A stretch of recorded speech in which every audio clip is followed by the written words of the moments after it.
SP साहेबाला भेटले, काय नेमकं काय मागणी तुमची, कशा संदर्भात भेटली? परवा माझी गाडी कृष्णा गायके नावाचा भाजपचा कार्यकर्ता, जो या देशाचे माजी केंद्रीय मंत्री रावसाहेब पाटील यांचा कट्टर कार्यकर्ता म्हणतो स्वतःला, त्यानं माझी गाडी फोडली. ते गेले 8 दिवसापासून तो सोशल मीडियाच्या माध्यमातून सांगत होता. त्याला बऱ्याच आमच्या बांधवांनी समजून सांगितलं की तू असं का करतो. त्याने सुद्धा बऱ्याच बांधवांना सांगितलं की मी गाडी फोडणार. वैयक्तिक मी त्याला मेसेज केला, त्यावेळेस त्यानं मला सुद्धा रिप्लाय दिला. ते स्क्रीनशॉट ते सगळं साहेबांना दाखवलं. त्यानं चॅलेंज करून मी गाडी फोडतो, माझी ताकद तुला दाखवतो, अशा पद्धतीनं त्यानं बोलून ती गाडी फोडली आहे. आम्हाला असं वाटलं होतं त्याच्या गावामध्ये फोडेल. काल त्याच्या गावामध्ये सत्कार झाला, डीजे लावून त्या गावामध्ये आमचं स्वागत केलं. त्याचे वडील, काका सगळे लोक त्या कार्यक्रमामध्ये होते. परंतु हा कुणाच्या सांगण्याहून हा माथे फिरूपणा करतोय. याच्यामध्ये राजकीय षडयंत्र आहे. 21 जानेवारीला येणाऱ्या राज्यव्यापी मोठं आंदोलन आझाद मैदानात होणार आहे. मी राज्यभर फिरतो, समाजाचं मोठं आंदोलन होतंय आणि हे थांबावं, माझं फिरणं थांबावं, माझ्यावर धाक निर्माण व्हावा, यासाठी जाणून बुजून केलेलं हे राजकीय फार मोठं षडयंत्र आहे. मी आता एसपी काल पोलीस स्टेशनला त्याच्याविषयीची रीतसर तक्रार दिलेली आहे. त्या संदर्भात काय कारवाई झाली, काय करतात साहेब, या चर्चा करत असताना याच्या मागे जे राजकीय षडयंत्र आहे, याला कुणाकुणाचे फोन आले, यानं कुणाकुणाला फोन केले, याच्या संपर्कात कोण आहे, हा सगळा तपास करून या राजकीय षडयंत्राचा पर्दाफाश करावा, अशा प्रकारची विनंती एसपी साहेबांना भेटून या ठिकाणी आम्ही केलेली आहे. काल व्हायरल केला फेसबुकच्या माध्यमातून ही गाडी मी जाळलेली नाही. म्हणजे आतापर्यंत या जगामध्ये कोणी चोरी केली असेल, खून केला असेल, मला एखादा आरोपी असा दाखवा की जो म्हणतो की हे गुन्हा मी केलेला आहे. मला अपेक्षा होती खरं म्हणजे त्याच्याकडनं, तो ज्या पद्धतीनं मला त्याने हा मेसेज केला ना, तुम्हाला मेसेज दाखवतो की ज्या पद्धतीनं त्यानं भाषा वापरली की चूप मी गाडी फोडून दाखवतो, हे पुढचे परिणाम भोगायला मी तयार आहे, माझी पण ताकद दाखवून देतो, ज्या कॉन्फिडन्सनं त्यानं हे बोलला ना, इतकी जर डेअरिंग आहे ना, हा जर खरा मर्द आहे ना, त्यानं सांगायला पाहिजे पुढे येऊन, यस मी फोडली ही गाडी, काय करायचं करा. हा म्हणजे गप्पा मारायच्या मर्दानकीच्या आणि काम करायचे हे नामर्दाचे, असा हा माथे फिरू आहे. त्यानं बोलायला पाहिजे, अरे क्लिअर आहे ना, त्यानं नाही फोडी तर कोण फोडी ते पोलीस सांगतील. कोणती गाडी आमच्या कॉलनीमध्ये आलेली आहे, याच्या संपर्कात कोणी, दूध का दूध पाणी का पाणी होणार आहे. आणि मी जर खोटी तक्रार केली असेल, त्याने माझ्या नावाचा रिपोर्ट द्यावा की माझ्या नावाची खोटी तक्रार केली म्हणून. तुम्ही ज्या एरियात राहता तिथे सीसीटीव्ही कॅमेरे वगैरे काही नाही का? आहेत ना, आता पोलीस तो तपासाचा भाग आहे, पोलीस ते चेक करतील. पोलीस निरीक्षकांनी आज काय म्हटलंय, तुम्ही काही सुरक्षेसाठी मागणी वगैरे केली का? सुरक्षेसाठी खरं म्हणजे 2 महिन्यापूर्वी आमच्या सहकाऱ्यांनी अर्ज दिला होता. आणि हे वास्तव आहे की राज्यभर फिरत असताना वेगवेगळ्या प्रकारच्या लोकांच्या मनामध्ये आमच्याविषयी आकाशभाव झालेला आहे. आमच्या जीवाला धोका आहे, यात काही शंका नाही. आता ते पोलीस प्रशासनानं खरं म्हणजे आतापर्यंत पावलं उचलायला पाहिजे होती. आता ते म्हटले की तुम्ही एक अर्ज करा, तुम्हाला जर वाटत असेल पोलीस प्रोटेक्शन तर देतो. मला आम्हाला वाटण्यापेक्षा समाजाला काय वाटतं, सरकारला काय वाटतं, हे महत्वाचं आहे. म्हणजे तुम्हाला पोलीस संरक्षण देत नाही असं तुमचा आरोप आहे? नाही, आता पाहू देतात नाही देतात. कोणापासून धोका आहे तुमच्या जीवाला? धोका ज्या लोकांना असं वाटतं की धनगर आरक्षणाची चळवळ मोठी होऊ नये, ज्या लोकांना असं वाटतं की दीपक बोराडेने राज्यात फिरणं बंद करावं, हे सगळ्या प्रकारचे लोक यामध्ये असू शकतात. सर, तुम्ही सीडीआरची मागणी केली त्याच्या, असं कसं सुचलं, का बरं? कारण मी पोलीस खात्यात काम केलंय ना, मला हे सगळं तपास कसा असतो, काय असतं, हे सगळं कळतं. म्हणून त्याच्या मोबाईलवर कोणाचे फोन आले, त्याचं टावर लोकेशन काय होतं, घटना घडली तेव्हा त्याचा मोबाईल कुठे आहे, त्याच्या मोबाईल सोबत इतर कोणते मोबाईल होते. कारण हा एकट्या माणसाचं काम नाहीये, ही बुद्धी एकट्या त्या नालायकाची नाहीये, ही कृती एकट्याची नाहीये. या षडयंत्रामध्ये इतर लोक सहभागी आहेत. आणि ही घटना घडत असताना याला अंजाम देण्यासाठी सुद्धा याच्या सोबत लोक आहेत, एकट्याचं काम नाहीये. असं काय घडलेलं आहे की ज्याच्यावर तुम्ही आरोप करताय तो तुमच्या समाजाचा आहे? कोण काय घडलेलं मागे? समाजाचा घरका भेदी लंकाट आहे, हजारो वर्षापासूनचा इतिहास आहे. बाहेरच्या माणसाची कुणाची बोलायची हिंमत नाही. मग याच्या मागे राजकीय षडयंत्र. याच्यामुळेच तर म्हणतो मी की मी म्हणतो हा रावसाहेब दानवेंचा कार्यकर्ता आहे. रावसाहेब दानवे माझे राजकीय विरोधक आहेत, ते भाजपचे नेते, हा भाजपचा कार्यकर्ता आहे, भाजप माझा विरोधक आहे. भाजपला वाटतंय दीपक बोराडेचं आंदोलन मोठं होऊ नये. मग जर त्यांनी खुलासे करावेत, एकतर पोलिसांनी प्रामाणिक तपास करावा किंवा त्यांनी खुलासे करावेत. रावसाहेब दानवे सांगावं त्या कार्यकर्त्याबद्दल त्याचं काय मत आहे. ही गाडी फोडली आहे त्यांना पटलं का?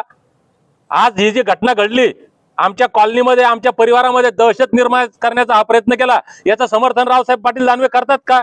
देवेंद्र फडणवीस साहेब भाजपचा कार्यकर्ता आहे तुमचा, तुम्ही करता का? त्याला दादा आता ताब्यात घेतलेलं आहे पोलिसांनी, सध्या माहिती मिळते. हा, पोलिसांनी अटक केल्याची माहिती, आता तपास करतील पोलीस, काय करतात पाहू, कशा पद्धतीने तपास करतात, कोण कोण याच्यात हे षडयंत्र. जर यांनी पोलिसांनी जर व्यवस्थित तपास केला आणि हे सगळं षडयंत्र उघड केलं तर आमचं समाधान होईल.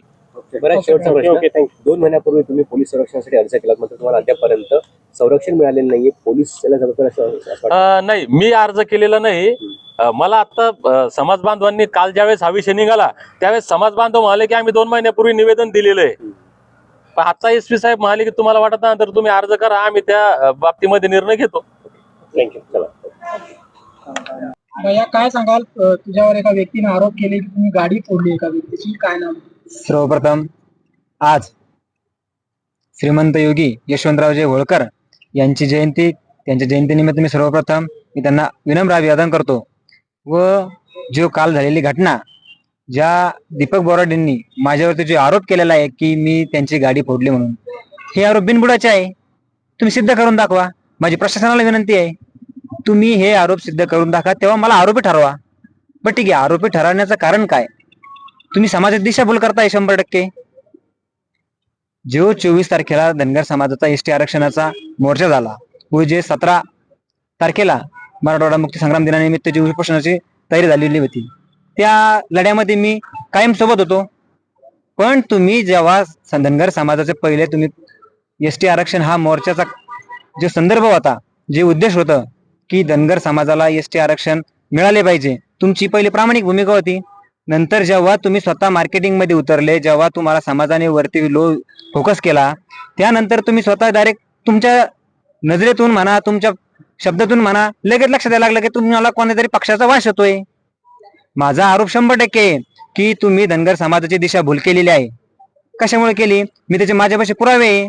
मी त्यांना माझा सल्ला आहे की त्यांनी मला जे माझ्याकडे जे पुरावे आहे मी ते 100% तुम्ही जर मला सांगितलं की तुम्ही मला सांगा, मी ते पुरावे द्यायला तयार आहे.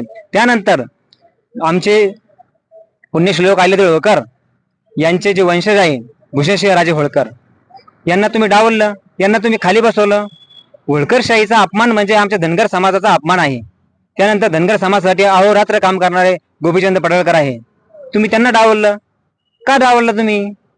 तुम्हाला तुमचे लेकरं बाळ, तुम्हाला परिवार हे तुम्हाला स्टेजवरती लागतो, आणि तुम्हाला जे धनगर समाजासाठी काम करतायत तुम्हाला ते लागत नाही का? किंवा त्यांना तुम्हाला नेमके दाखवायचं काय? तुम्हाला तुमचे स्वतः 100% तुम्ही समाजाचे निष्ठ राहा. समाजाचे निष्ठ मनोजदादा जरांगे पाटील होते, तुम्ही त्यांच्या मागे समाज होता, पण तुम्ही निष्ठ तुमची दिसतच नाहीये ना. धनगर समाज परिपूर्ण तुमच्यापासून लांब गेलेला आहे हे तुम्हाला माहिती आहे, म्हणून तुम्ही हे स्टंट केला आहे. आणि हे स्टंट तुम्ही तुमच्याच माणसाला सांगून केलेला आहे. याचं कारण सांगतो तुम्हाला. तुम्ही या अगोदर हे घटना घडायच्या अगोदर त्यांचा कधी पोलीस स्टेशनला अर्ज आहे की मला सुरक्षा भेटावी, माझ्यासोबत पोलीस प्रशासन राहावे.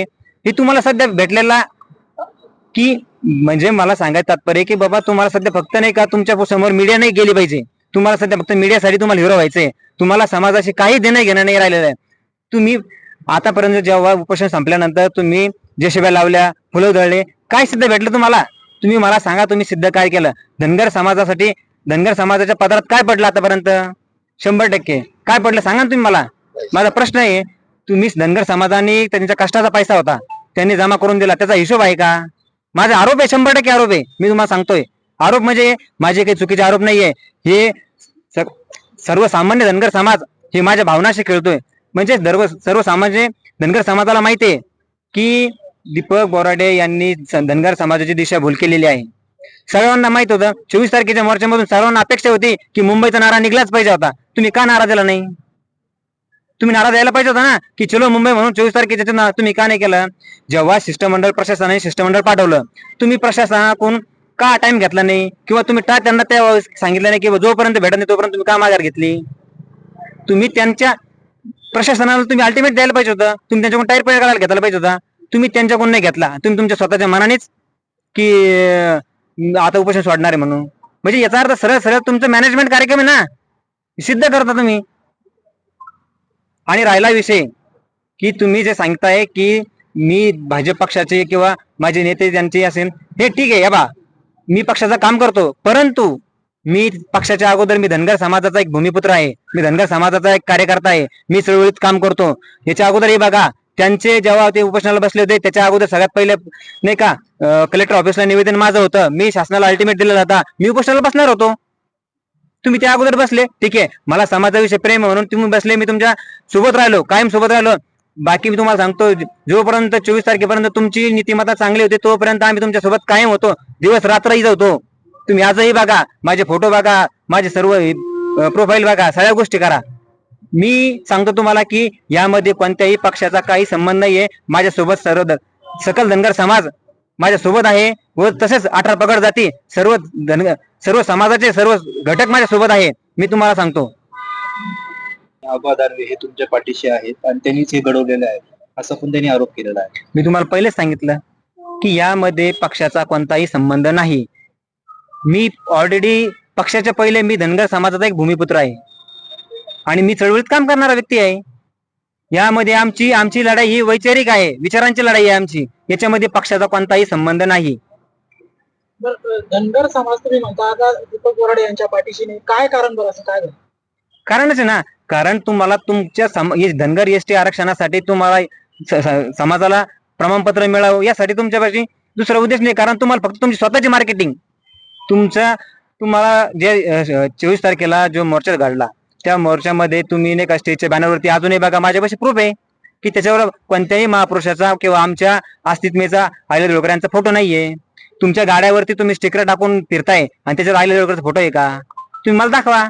तुम्हाला परिवार चालतो तुमच्या वरती, तुम्ही त्या स्टेजवरून डायरेक्ट सांगताय तुमच्या समर्थकांना की हमारा नेता कैसा हो, दीपक भाऊ जैसा हो. धनगर समाजांनी तुम्हाला नेता बनवण्यासाठी तिथे वरती तुम्हाला किंवा मोर्चा लोक सहभागी झालेले नव्हते. धनगर समाजाच्या भावना होत्या, धनगर समाजाला प्रामाणिक माहित होतं की आपण एकत्र आलो की आपल्याला एसटी आरक्षण मिळेल. पण तुम्ही त्या एसटी आरक्षणाचा तुमच्या डोक्यात दुसरा विषयच नाहीये काही. तुम्हाला फक्त मीडिया आणि तुमची स्वतःची मार्केटिंग, तुमच्या डोक्यात फक्त हवा शिरलेली आहे, हे मी तुम्हाला सांगतो. त्यांनी जे आरोप केले की तुम्ही गाडी फोडली, हे आरोप काय? मी तुम्हाला सांगतो की मी ती गाडी फोडलेली नाहीये, मी स्पष्ट करतो तुम्हाला. हे कारण त्यांचंच आहे. त्यांना सध्या पोलीस प्रोटेक्शन लागतंय किंवा त्यांना जे त्यांच्यासाठी त्यांनी केलं, टीआरपी वाढण्यासाठी केलं असेल. कारण त्यांना माहित होतं ना की सध्या आता धनगर समाज त्यांच्या पाठीमागून नाही का सटकलेला आहे आणि त्याच्यामुळे त्यांनी ते केलं असतं. माझं नाव कृष्णा गंगाधर गायके, मी धनगर समाज भूमिपुत्र.